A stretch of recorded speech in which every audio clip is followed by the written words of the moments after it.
We're always being authentic, and when we're inauthentic, it means that we have put things, barriers in front of us from our real authenticity. So we're always being authentic with ourselves, but the things we put in front of it keeps us from being and feeling authentic. So we're going to continue today with this consciousness theme, in that we are playing mind games. So my name of my talk today is Playing Those Mind Games. And this is a situation where we're always creating. So there is, as we know, only one mind, and it permeates everything. So all knowledge that is in the world, always has been and always will be, is in this one mind, this one form. And it is our consciousness that actually creates what we want in our life. I'm going to start off with there's a great Ernest Holmes quote. It's so simple. It's just kind of crazy, actually. Very simple, in that to learn how to think is to learn how to live. Isn't that really simple? I love that. To learn how to think is to learn how to live. And that's really what we are really doing here. We're learning how to think better, use our consciousness, expand our consciousness so that we can create good into the world, and good for us and for the world itself. Outside at the desk out there, there's a thing called What We Believe. Have y'all read that before? This is a thing that Ernest Holmes, a reporter, asked him years ago, like, what do y'all believe? He says, well, I believe this. And he wrote it down. It's like the Constitution, basically, for science and mind. And one of them is, and I'll read verbatim here. We believe that the universal spirit, which is God, operates through a universal mind, which is the law of God, and that we are surrounded by this creative mind, which receives the direct impress of our thoughts and acts upon it. Pretty easy, huh? Yeah. So, we call this new thought, by the way, but it's really old wisdom. There's, this dates back to the Greek philosophers, like 500 BC. Ernest Holmes didn't sit there in the early 20th century going, this sounds pretty good to me. I think he was just sharing this information from really the Greek philosophers. I think it was Plotinus who said something to the effect of, there's an active imagination that uses this unformed substance in the world. It is passive. So it takes the impress of our thoughts and then creates into the physical world. This is 500 BC they're talking this. So it's old, ancient wisdom that we're dealing with here. And so we have this universal thought that all things are possible. So in this universal mind, everything that is possible is in it. All the knowledge that's ever been thought and ever will be, again, will be in this one mind. So how do we use this consciousness? Ernest Holmes writes, our founder, what we draw from it must draw through the channel of our own minds. So we take this consciousness that we have that is unique to each and every one of us. So we have a thought, and we put it out into universal mind. And I like to think it was like one of those cookie presses, by the way. I like the symbol for me. So there's you make a little cookie like a Christmas tree cookie cutter thing, and think that the dough is universal mind. So you're actually imprinting the cookie into the dough, and then that's what you're going to have. That's the form that you're making. So our conscious thoughts are creating this into this universal mind. And by the way, we're always creating. So we can play mind games and create good things for us, and we can play not so good games for us, mind games, because we're always creating. A couple weeks ago, I sat in for Lynn's class, Treat and Move Your Feet class. They meet every other second and fourth Tuesday, I think, or first and third. And it was a perfect example, by the way, of here's a group of people in this community who are getting together twice a month to actually create what they want in their world. And I was really impressed by what I was hearing there of some people in there who had already created what they wanted, and they're on to some other things, and people who are also have put out into universal mind what they want to create, and are seeing already the signs of that creating in themselves. So it was a really perfect example of creating from our thought, our consciousness, what we really want into the world, and impressing onto this universal mind to expand our consciousness. Very, very good example of it. I was back home a couple weeks ago. Flew back to Southern Ohio, West Virginia area. And by the way, it is so green back there, you wouldn't believe it. Holy cow, it was unbelievable. I flew into Lexington Bluegrass Airport. I couldn't believe how green it was. I did a talk there a couple weeks ago, and I started that talk with, do y'all understand how green it is here? Because we are used to this out here, the brown and stuff. So anyway, whenever I'm back there, I think about, my father was really quite a character, and he used to create wonderful things. And he was, he told me even as a kid, he actually, my dad grew up in the boonies. They had like 7 brothers, and they were out in the sticks or in the real farmers. And they had to make their own toys. And he told me once where he actually made kites. So he'd take a newsprint, he and his brothers would take newsprint. They'd get some string. They actually had, at that time, I think they had strings and tires.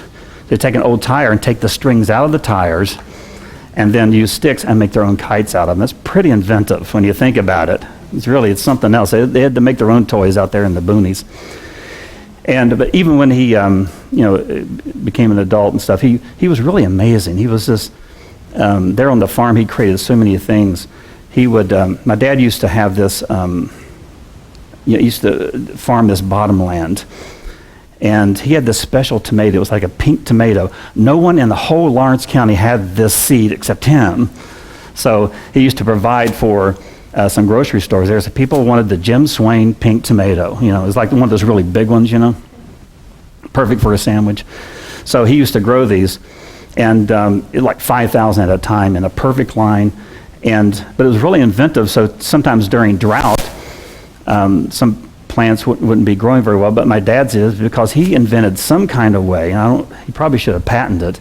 He invented some sort of way to actually take water from the Ohio River, pump it uphill, and he watered his tomatoes that way. So he was really very, very inventive. He used to build buildings. He would, I actually saw him one time actually draw up for the garage we have there at the farm to actually how to build it and the specs of it. He got one day and he'd build the footer, and some guy would come over with some concrete, he'd pour it, and all of a sudden you had a garage. It was really, really quite amazing. He actually, I wasn't there for this, he actually came home one day. He'd been thinking about one of our old houses. He thought about building a bar between the kitchen and the dining room. It was a little cut off there. He'd been trying to figure out what he was going to do with that. And he actually came home one day and pulled into the garage and grabbed a sledgehammer and took a sledgehammer, wham, slammed a big old hole in the wall. Then he slammed another big hole in the wall. And he says, well, I guess I got to build it now. Now Mom's a little bit, out of whack about this. But anyway, he ended up building like this really great bar. So, and I never really had to talk with him about it. He passed away in 2007. I never really had to talk with him, but he was actually using his consciousness, using the universal mind to do that. He wouldn't call it that, of course. Even as a kid, he's figuring out how to make a kite out of just things he was finding in the garage in his yard. So it's really quite amazing. So we're all doing this. We're all tapping into this one universal mind by our own, divine and unique consciousness. Do y'all know who Jean Houston is? You know who Jean? Jean Houston is a writer and a mystic from really the 60s. She actually met Ernest Holmes, I think when she was 9 years old. She read the whole textbook, Science of Mind textbook, when she was 10. And it said, she said that it really changed her life, So in the late 60s, she wrote co-wrote this book called Mind Games, The Guide to Inner Space. Very, very popular book at the time. In the early 1970s, she's in New York City, and she was in a Japanese restaurant. And she looks across the room and sees John Lennon and Yoko Ono across the restaurant. And she thought, well, this is my chance to meet, So she made sure that they were finished eating. She goes over and introduces herself. Hi, John, I'm Jean Houston, I'm a writer. And Lennon popped up, and she said he was blushing. He was shaking her hand and just really flustered about this. It was so noticeable that she actually said, dear boy, what is the reaction? Because she's saying, I'm Jean Houston, you're John Lennon. It should be the other way. And he was really shocked to see that John Lennon loved the book, John and Yoko had bought many copies, given out to their friends. And she was just stunned by this. So the popularity that Lennon and Yoko actually passed his book out to their friends, it made it even more popular. And then like a year later, he writes Mind Games because of this book. So, when the book came out, it was basically to fulfill, it was games that people could come to play together to expand their consciousness, basically. And it's still in print. A lot of companies still use it also. So people coming together to expand their consciousness. So John Lennon was all about that. And some of the lyrics that Cerise was singing were interesting. So we're playing these mind games together. I think it was the first line of it. What that means, we are all connected and playing these mind games with ourselves and with this divine mind. So this song is very metaphysical when you think about it. It's planting seeds. I think Ernest Holmes said something to the effect that the gardener sees the potential in the seed itself. So in many ways, we are gardeners ourselves. We're planting these seeds, right? She spoke of, here's a weird one because people don't really, the mind gorillas. Did you hear that? So it's not the gorilla, the actual animal itself.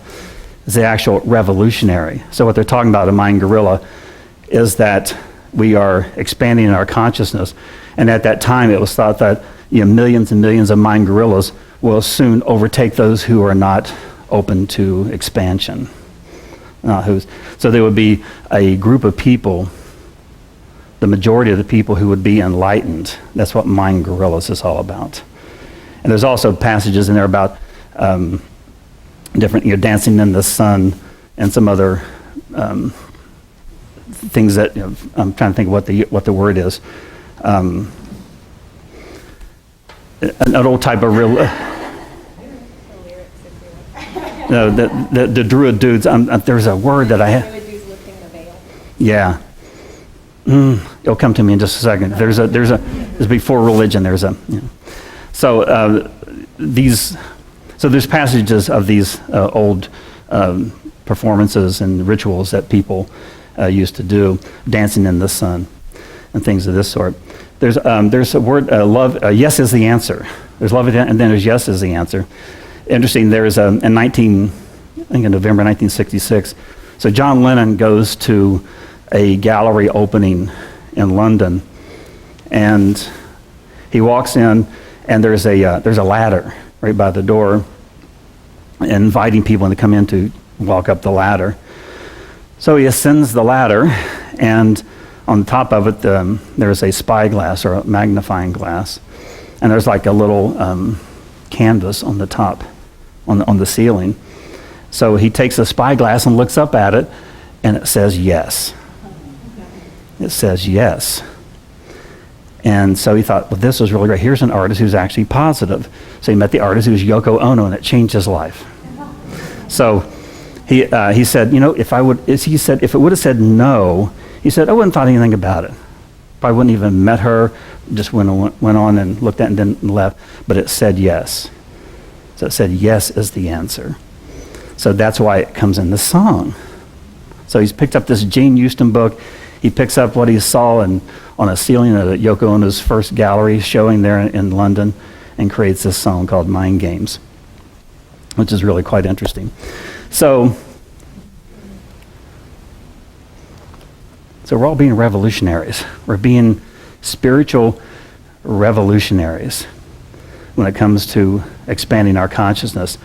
I think one of the key things is for us to say yes to this. Say yes to this divine mind that we are always creating. One thing about, for me, a science of mind has always been that we're taking personal responsibility for this. When I first got into this teaching, I would see people come in and think this is the best thing going, and then suddenly I maybe wouldn't see them again, and later I'd see them, and what they would say is like, wow, they had to take responsibility for themselves. So a lot of times people will come to New Thought like, this is the best thing going. Oh, I'm the common denominator. And that's when they can dissolve away at that point, is what I'm saying. And so we are being these These mind gorillas. Yeah. And that we are always creating from this one place, which is an uncorrupted place inside of us. It's always done. And, it's to, learn how to think is to learn how to live, as Ernest Holmes says. And so we're just learning how to think better. We're learning how to use this consciousness, knowing that it's there, saying yes to it, and then knowing that we can create good things in our lives and positive things in life by using this creative mind that's all around us. So the good news is that we are always creating. That's a good thing. So even when we don't feel like we're creating, our unconscious thoughts are still guiding us also. That's the good news. The bad news is that we're always creating. And so the unconscious is... So when that other girlfriend shows up and just like the other three or whatever it is, then that's the unconscious thought. So we're always creating. And this is what coming to a center like this and into this teaching helps us see. We get out of this living by default, as I call it, and following up on old things that we keep on doing and keep on repeating these same thought patterns. So this is daily work. I look at Frankie out here. She's studying to be one of our practitioners in her first year, and she's learning that it is daily work, isn't it? She said with a sigh, "Oh yes." So it really is. Do what? It's good work.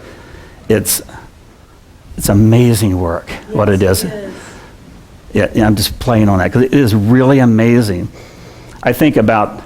Oh, this is so funny. I think I told the Pratt group that where I'm helping teach that whenever I first came, I came here in 2000 and found Science of Mind. And I took started doing practitioner classes in 2007. I didn't know, I was actually called the poster boy for practitioner training. Now, I kind of look, I'm going, oh, so I don't know what I was doing when I came here, but after practitioner training, I was a lot better, is what that means. I actually took that as a positive thing. And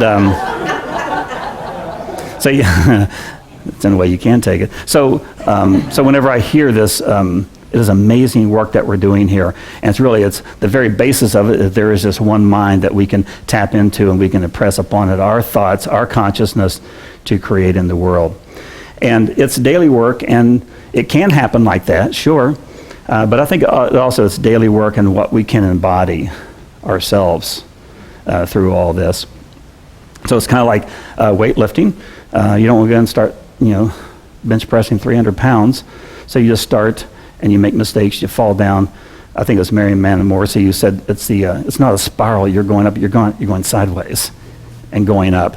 So you're learning things, then you fall down. Then the actual time that you spend when you're forgetting who you are, lessons and lessons. So all of a sudden it's like, oh, I've fretted about that for a month, and then it's like 2 weeks, then it's a week, and then it's a day, then it's like an hour, then it's maybe a minute. And sometimes we'll get to the point where it doesn't bother us at all. And so that's our spiritual expansion in us. So we really want to talk about, there's a couple principles that I've written down. One is called the law of sequence. So really, basically what that is that a seed is a seed. And so if you plant a seed, let's say of a carrot seed to grow a carrot, it's not going to be a walnut tree. So our consciousness, our ideas that we have are these very unique things. So we can plant them. This law, this universal law, by the way, is called the feminine law. And what it means is that we are, in essence, I'll use the word impregnating the universal mind with our thoughts, planting that seed so it grows. And also what we think is what we become. Very, very simple principles. And also the law of reflection. I got this from a practitioner emeritus, who was actually a practitioner in the early 1960s. Goes way back. And the law of reflection is that our life is mirroring back exactly to us who we are. Pretty simple.